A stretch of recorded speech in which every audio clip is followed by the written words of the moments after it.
महाराष्ट्र अंधश्रद्धा निर्मूलन समितीच्या वतीने इस्लामपूर येथे शहीद डॉक्टर नरेंद्र दाभोळकर यांना 11व्या स्मृती दिनानिमित्त अभिवादन करण्यात आले।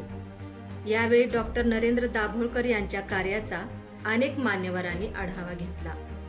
यावेळी अनिसचे राज्य प्रधान सचिव संजय बनसोडे म्हणाले, डॉक्टर दाभोळकरांचे विवेकी विचार पुढे घेऊन जाणे हीच त्यांना खरी आदरांजली ठरेल।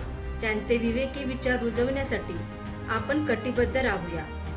डॉक्टर दाभोळकरांच्या खुन्यांना शिक्षा झालेली आहे, मात्र खुनाचे सूत्रधार पकडले गेले नाही याची खंत आहे। यावेळी लढेंगे जीतेंगे विवेकाचा आवाज बुलंद करू, शहीद डॉक्टर नरेंद्र दाभोळकर अमर रहे, फुले शाहू आंबेडकर आम्ही सारे दाभोळकर अशा घोषणांनी परिसर दणाणून गेला।